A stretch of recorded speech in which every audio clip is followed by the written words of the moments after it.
Picture a preschool auditorium. The room is a collision of two completely different energies: restless toddlers waiting in the wings, and parents in the audience, waiting for the curtain to rise. When the show begins, a 4-year-old breaks from the choreography, snatches a microphone out of turn, and yells into it. Her father smiles, taking quiet pride in her sudden, unscripted burst of confidence. He is an accepting spectator. Across the room, a different reaction unfolds. Another set of parents sit with their hands flat against their heads, exchanging disappointed looks every time their 3-year-old son misses a step in his group dance.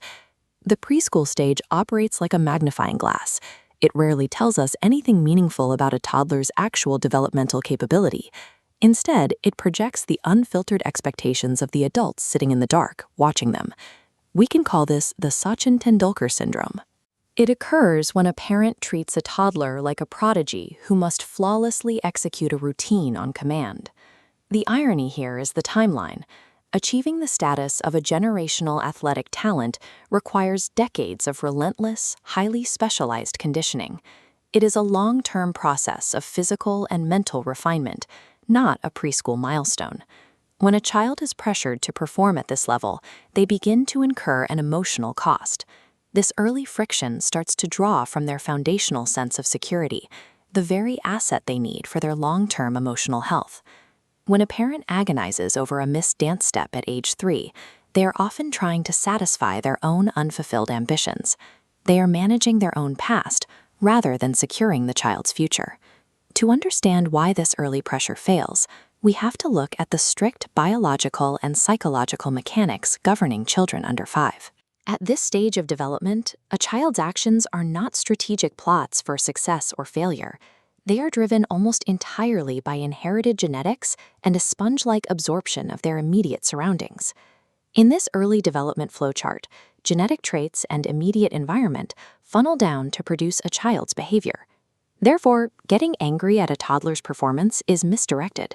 Negative reactions feed back into the loop, disrupting behavior further. The struggling child simply mirrors projected adult anxieties. Building emotional wealth in children requires a shift in focus. It means moving away from blaming the mirror and changing what is reflected into it.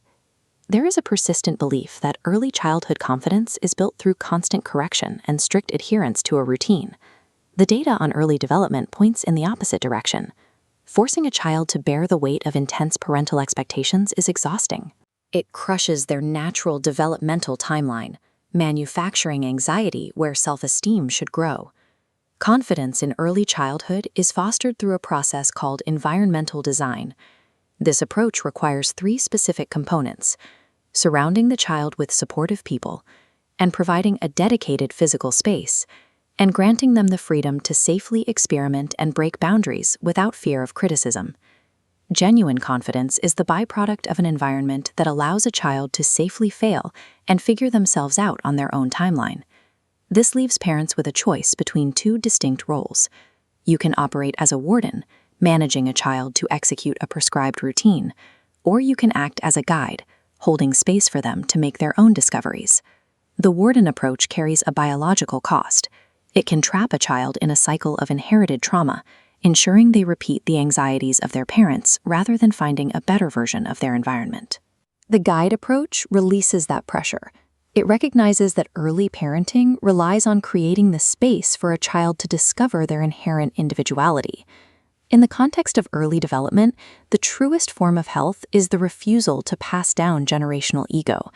Letting go of control grants the child a clean slate of emotional health.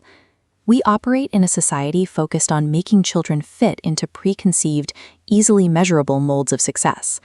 Forcing conformity through constant critique to meet those standards can strip a child of their emotional currency.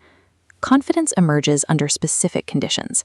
It appears when a child feels seen, heard, and accepted for exactly who they naturally are, not who an audience expected them to be. Raising an individual who is comfortable standing out represents a significant achievement in emotional health. It fosters a child who is defined by their own identity, rather than by how well they followed a childhood routine.